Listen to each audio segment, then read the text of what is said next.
What's up? Are you struggling with meaning? Are you maybe having an existential crisis? Are you unsure what truth is or what is true? Well, today you're in luck. We're going to talk about how to live when you don't know what to believe. This is the Existential Stoic podcast. I'm Danny here, buddy. Randy, what's up, Randy?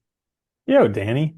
I like this one. I think this is a good one because I think people Yeah. struggle with belief all the time, and especially in this world where everything is like both trying to get you to agree to a position, but it's also everything's kind of presented to us as like all or nothing. Like you're either Republican Hmm. or a Democrat. You're either for this or for that. This BS that doesn't mean Yeah, anything. And I think true. it makes it hard to know like what's true and what Yeah, and it's means it's anything. exacerbated because we used to live in very like tribal cultures. Like you lived only among your type of people. So it was very obvious what to believe. You believe the same thing as everybody else. You went to But now we're all the about local temple church. integration. Yeah, Yeah, yeah. integration, melting pot, anti-racism, all this. And because of that, how are you supposed to believe stuff when everybody else believes different stuff? No, I think that doesn't, it's funny, but I thought about that a lot. It does make it very hard in the modern world, especially in countries like the US and stuff, where you'll have like communities, and it depends on where you live, but you'll have communities with a lot of different people. So you'll have like, New Jersey has like, they've all, every type of religious thing you could ever possibly want, like, and sometimes right next to each other. And it makes it hard because you don't have that like tight community, like you said. You have a lot of different ideas being presented to you all the time. And then with the internet and everything with connectivity, it's like we see the rest of the world all the time, or we can. So you're kind of opened up to just ideas, but there's no Well, way to kind of navigate them and know which ones are better or worse, or even what's true, or even if yeah. anything is true. Yeah. Like I remember, I mean, we grew up close to some areas where there were a lot of Jewish people, and it seemed normal to be around a lot of Jewish Yeah. people. But there's 1 or 2% of the population of the world, maybe. And It's funny I've that been always keep when I first realized that I was like, no way, because I always thought there was, everywhere, yeah, everywhere. Yeah. I thought there was so Yeah. many more. Yeah. Because we lived in this area where there was a high density of them. And then I went down to Trinidad and Tobago one time, this island, and they had never met a Jewish person in their life, never heard of them. They were like, those are those people in the Bible, right? And I was like, oh, they're real people too. In that old Bible too, not even the new one. I know, seriously.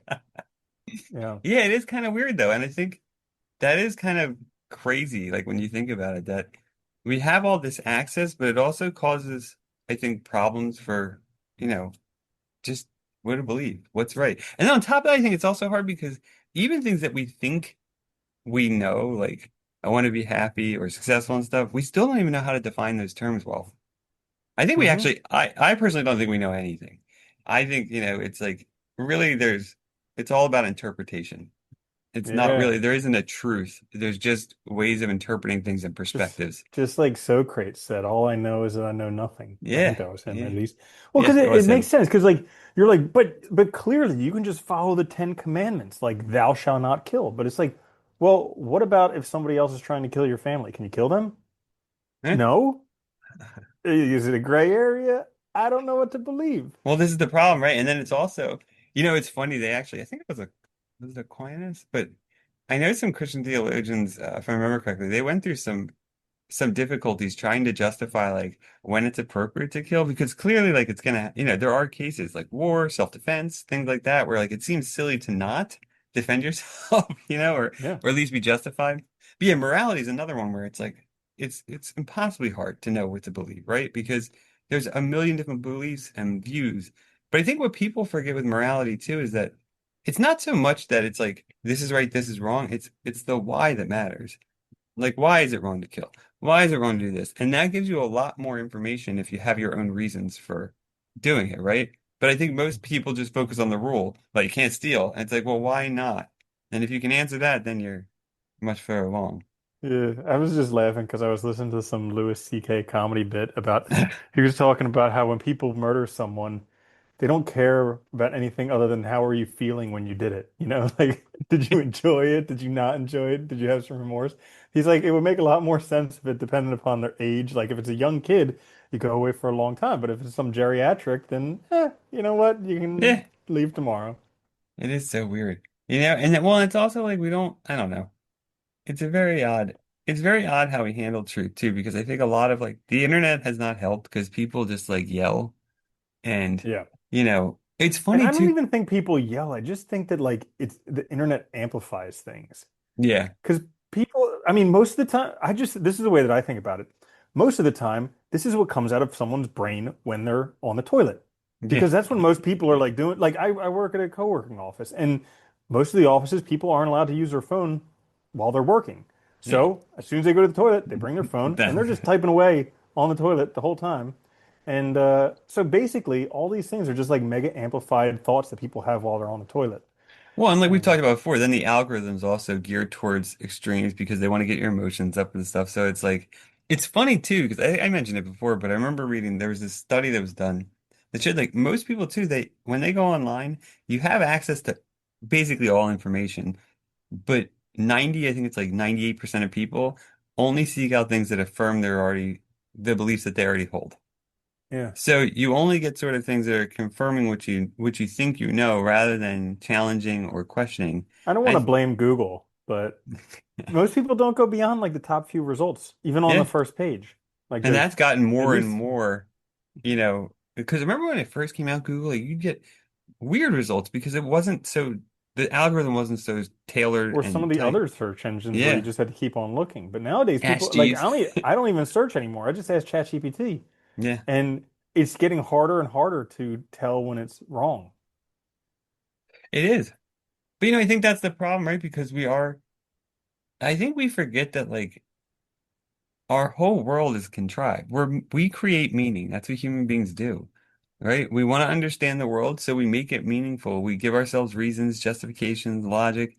We explain things, and we create sort of a world around us of good and bad and plus and minuses. And it can change over time, or it can stay stagnant. But I think if we realize that, like, all of this stuff is plastic, it can be changed at any time. None of it's really hard and fact. Like there's facts, right? Like, a table's read, or there's a math and stuff like that, but it still can be interpreted. And I think that's where the problems lies in that interpretive sort of level. Yeah. So then what do you believe when you don't know what to believe? That is the tough one. I don't know. How do you live when you don't know what to believe or you don't know Yeah, what's true? day to day. Yeah, That's right. pretty much, yeah, day to day, and that happens more often than not. I do find that life seems a lot more troublesome when I'm trying to solve all of my problems at once At today. the same time. Yeah, Instead of just yeah. being like, you know what, I really only got to stay awake for another 10 hours and then I can go to sleep and it'll be a new day. And Well, that's uh, perspective, right? Like realizing that, like, hey, guess what? I can't solve all these today. So let's pick the ones I can and start working down that list, sort of. That can be very helpful too. Yeah. No, I get the same way. When you get in that like tailspin of like problems, trying to figure out all of them, it's like you can't. And most things that are problems are going to take time to solve too. They're not going to be resolved by, this day, or doing something today is not going to fix it. It might get you yeah, it's started, just, but yeah, yeah. it's just crazy how like these things can affect us so much. Well, I Because don't. Yeah. Oh, go ahead. Sorry. yeah, the perspective of things, like when when you're stuck, when problems just seem to be compounding on top of each other, it's like the outlook for life just looks so poor. But then the other day, like I noticed it when it was happening, I had like two or three things that just like lined up to complete at the same time. There was like one day where I had like three completions and it was like awesome. And you And feel great. I was on cloud Yeah. nine. I was like, my life is going to be awesome forever. I finally figured it out. And I'm looking at myself that day and I'm just like, yeah, this is just, I had a whole bunch of good stuff happen today. Let's just enjoy it while it's going But because that's the funny thing I though, know because what that happens comes to me all the next. time too, dude. Like I feel like I'm like up in like a roller coaster because you have those good days and it feels like you could do anything. Like everything's Hmm. good. You totally can see the future's optimistic, positive, and then the next day can be totally dark again and negative. And I Hmm. think this is where I think a lot of people just we aren't taught and we don't spend a lot of time thinking for ourselves about what matters to us or what we want or what's meaningful or important to us. And I think that's a good starting point. If you don't know what to believe, is like starting to do some self-reflection and figuring out, well, what do I want? Because that can be a good place to help you start to figure out, well, what matters to you, and then kind of work from there. Yeah. Definitely. And you know what's interesting? We've been working through the artist's way, and I've been working on getting back into drawing. And so I've been reading this book, Drawing on the Right Side of the Brain. And it talks about how drawing's been kind of take art, I mean, all art, but also just drawing has been taken out of our school education, Yeah. all of that stuff. But it's like we were just talking about having a better perspective in life. But in this book, it talks about how like drawing and art actually gives you the ability to have perspective, to do creative thinking. And all, because we don't practice these things, people have lose that ability. Well, it's sad, right? Because I think I feel bad for kids in school now because we had so many options for outlets for creativity, of just pure creativity in school. We have art, we have music, we have like so many things that you could do. Bob Ross was on TV. Yeah. Like, Bob Ross what was more do you rocking out with need? his paintbrushes and stuff. But no, seriously, because I think you're right. Like, if you don't, like, we're very creative. I think if people are just like have free time, they will create things. But they need to know that that's okay and how to start doing it. And if you don't ever learn that Mhm. when you're a kid, if you don't have time to play and learn, it's very hard to do Yeah. as an adult because it feels silly, weird, Well, also, whatever. I think looking for free time isn't because it used to be it wasn't really free time. It was just we were bored. And so we'd be like looking around for stuff to do and be like, well, there's paper and there's some paint. Okay, fine. I guess I'll do something. Nowadays, I think like I know for me, I definitely need to schedule it in order to get it done because otherwise there's a whole bunch of other things that are a lot more attractive that Oh, yeah. I could spend my time doing. There's so many things that are so easy to do too. Like we were talking about that with the with technology before, right? It's so easy to just waste time and like distract it's just distracting yourself, right? But you're not doing anything productive. And like creativity is productive. It is. It's very productive. And it teaches you how to critically think, teaches you how to find things. Like I think and how to look at things from different angles and perspectives, which is really important. But we don't really Hmm. do it much anymore. It is kind of interesting. In a way, like our it's funny because like our computers have been very great in a lot of ways, and like phones and stuff. Like we don't have to remember numbers and have carry Rolodexes and stuff. We don't have to like. There's so many things we can just look up. It's nice, but it also each time we do that, it's like we're not using our brain either to solve these things or to even think them through. It's like, when people like are trying to figure something out and they immediately go to the online to figure out if it's right or wrong or something instead of trying to work it out themselves. And I think that is a problem we kind of run into. Are we Yeah. losing our ability to think critically? Hmm. Might Yeah. be. So the answer to the question, how do we live when we don't know what to believe? Think you have to start figuring it out, though. That's the problem. I don't know what. Well, I would.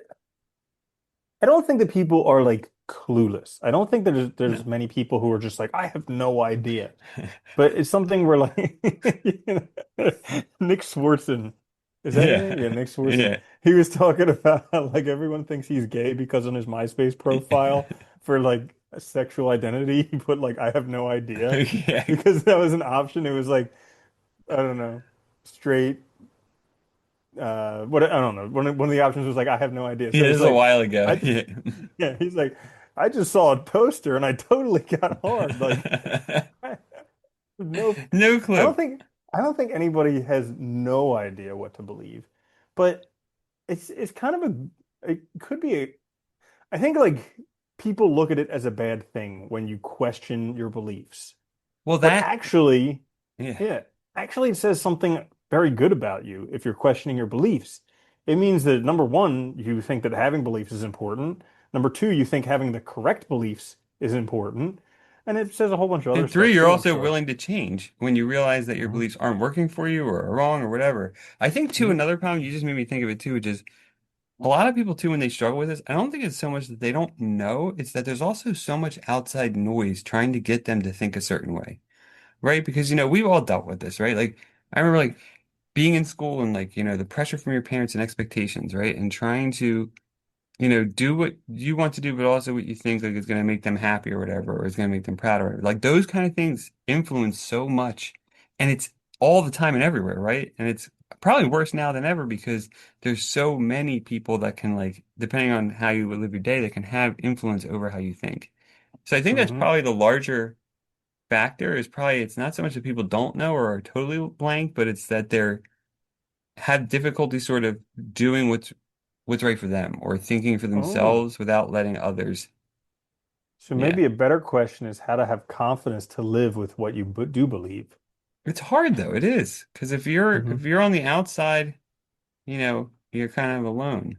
And so people want to also be with the group, right? So it's hard to kind of separate yourself and be like, no, I don't think that, or that's different from Hmm. what I think. Yeah. Yeah. or they don't want to argue. I mean, there's so many factors. It's tough being social beings and being human beings. It's really tough. Yeah, it's really tough. And like, I don't know, the older I get, the more I look back on how my young life shaped me. And it's just like, I don't think we really had much choice about a lot of this stuff at No, all. It was just uh, like happenstance. action, yeah, Yeah. happenstance and then response to it. And now you're just like stuck in this loop that just goes on and on Dude, I think forever. about that a lot, right? Because it's like you have no choice where you're born, who your family is, where you live, what time period. And really you don't think for yourself consciously till much later after you're born. So the formative those first like 10, 12, 15 years, you're just downloading crap from around you and trusting everybody around you to give you information. And so after that, it's like now you're on your own. And I think so. It is funny. I do think as you get older, though, it does get easier to kind of start believing what you want to, what's right for you because you get maybe careless or are less worried about what other people think. I don't know if that happens for everybody, but I think that that does seem to be somewhat true.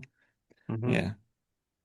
I don't know. Yeah, it's still really hard to think for yourself because really all that you know is what you've been exposed to. Yeah. And so for a lot of people, that's really only the environment they grew up in. And even finding And something else can be hard, right? Because you don't even know where to look sometimes. yeah, Yeah. yeah, like I just had this incident today where like I mean, you and I both have had exposure to other languages. And so you can kind of recognize a different like if you see Spanish or French or something like Yeah. that, you kind of know what's going on.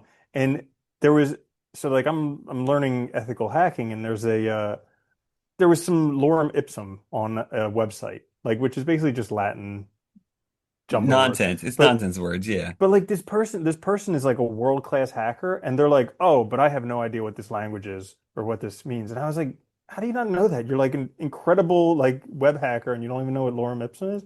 And so it's just like it's just crazy the different stuff that you get exposed to is basically the reality that you create. Yeah, it is. And also, we know how willing are you to look outside from what you're familiar with to other things? I think too, like it's important too, especially if you don't know what to believe, is not letting yourself get stuck in beliefs too, and being willing and open to try different things or explore different things or question things. Because I think that is the best thing we can do for ourselves for figuring things out. Because it's never going to be static, right? We're always going to look at the world differently, and it's always going to change as our situation changes, as our emotions change. Like it's insane. Yeah. Hmm. Sweet. So I think we answered that one. How to live Yeah. when you don't know what to believe. Sure. Don't worry about it. Basically. Yeah. I mean, really, you don't have any choice about how to live because you have to live. Yeah, you Like do. You that's have to it. live. You have no choice Mm. in the matter. Well, there you have it then. Sort of an answer to this question. If you like this episode, Another philosophical challenge solved. hey, we're not meant to solve them. Just talk about them. You know, that's the great thing about philosophy. You don't have to solve anything. Uh, What's the definition of philosophy? Questions that have no answers. yeah. That we can ask indefinitely forever Right? Yeah. and pass them on to the next generation. If you like this episode, check us out on YouTube wherever you get your podcasts. If you have ideas for episodes, you can reach out on comments or you can send us an email. We'll be back later this week with more episodes out. Until next week. Later, Randy. Later, Danny.